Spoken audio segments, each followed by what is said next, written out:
नमस्कार दोस्तों, inner beauty की सीरीज में आपका स्वागत है। आज हम स्नेह के बारे में चर्चा करेंगे। अफेक्शन, पावर ऑफ अफेक्शन, स्नेह की शक्ति। दोस्तों, स्नेह एक सामाजिक संपर्क है, जहां तक मेरा मानना है। स्नेह से प्रीत या प्रेम उत्पन्न होता है और शुद्ध प्रेम से श्रद्धा, भक्ति भाव आता है, समर्पण पैदा होता है। इसलिए हम कह सकते हैं कि देश के लोगों के प्रति स्नेह देश के प्रति समर्पण भाव पैदा करता है। हम देखते हैं एक माँ अपने बच्चे से स्नेह करती है, इसी कारण वो बच्चा अपनी माँ के प्रति समर्पित हो जाता है। माँ बच्चे के प्रति समर्पित हो जाती है। एक दूसरे से जुड़ने का बहुत ही अच्छा माध्यम स्नेह। इसलिए एक वाक्य वाल्मीकि रामायण में राम लक्ष्मण जी से कहते हैं, श्री राम लक्ष्मण जी से कहते हैं, जननी जन्मभूमिस्व स्वर्गादपि गरीयसी। स्नेह और समर्पण के भाव के कारण ही जन्म देने वाली माँ और जन्मभूमि दोनों को स्वर्ग से भी श्रेष्ठ माना है। दोस्तों, जननी जन्मभूमिश्च स्वर्गादपि गरीयसी, ये देश के लोगों को जोड़ता है। यह वाक्य देश के लोगों को जोड़ता है, समर्पण भाव पैदा करता है, स्नेह पैदा करता है। और जैसा कि अभी हमने डिस्कस किया कि स्नेह एक दूसरे को जोड़ता है, इसीलिए आप सभी को मालूम होगा कि हमारे पड़ोसी देश नेपाल का राष्ट्रीय ध्येय वाक्य भी यही है, जननी जन्मभूमिश्च स्वर्गादपि गरीयसी, क्योंकि यह स्नेह के द्वारा उत्पन्न समर्पण भाव से एक दूसरे को जोड़ने का काम करता है।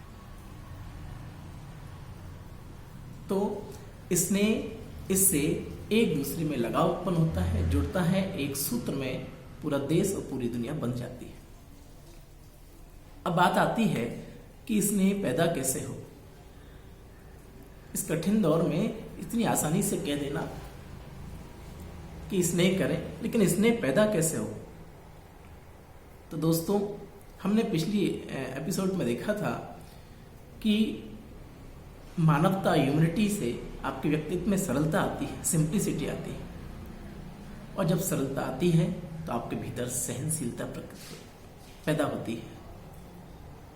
सरलता और सहनशीलता दोनों जब तक नहीं आते तब तक स्नेह नहीं आ सकता। सच्चा स्नेही बनने के लिए आपको सरल और सहनशील बनना पड़ेगा।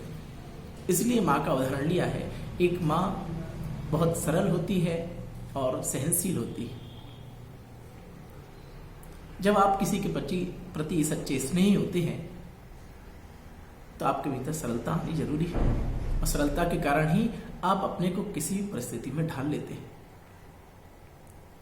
और बातों बातों में आप जिसके प्रति सच्चे स्नेही होते हैं उसके समान बन जाते हैं। उसके संस्कार आपके भीतर आ जाते हैं। आपके संस्कार से आप संस्कारों से जुड़ जाते हैं, या फिर आप अपने संस्कारों से उसे जोड़ देते हैं। समान संस्कार हमारे भीतर पैदा होने लगते हैं, एक सूत्र में हम लोग बन जाते हैं। दोस्तों, जिसके प्रति सच्चा स्नेह होता है उसकी सूरत हमारी आंखों में, हमारे नयनों में दिखाई देने लगती है। हमारे मुख से उसके बोल निकलने लगते हैं। सच्चा स्नेही एक सच्चा जुड़ाव पैदा करता है।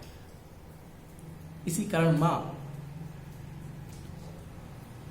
को हम सभी ने देखा है कि एक जो माँ होती है उसके भीतर इतनी सरलता होती है कि वो किसी परिस्थिति में ढल जाती है। बच्चे के साथ कभी मालिक बन जाती है, कभी राय देने वाली बन जाती है। बच्चे के साथ कभी बालक बन जाती है, कभी डायरेक्शन लेने वाली बन जाती है, और बातों बातों में संस्कारों से जोड़ देती है, एक सूत्र में बांध देती है परिवार को।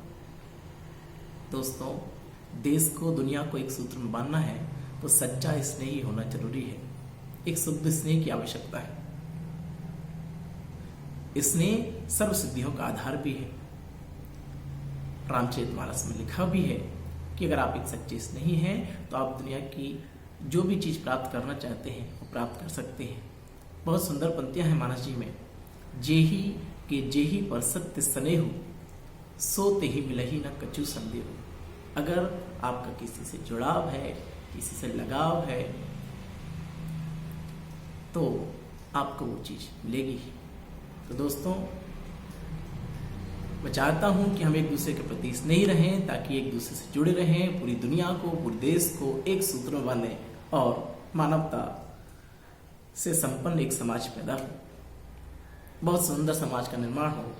इन्हीं कल्पनाओं के साथ, इन्हीं संकल्पनाओं के साथ, इन्हीं संकल्पों के साथ दोबारा हम फिर मिलते हैं इनर ब्यूटी का किसी एक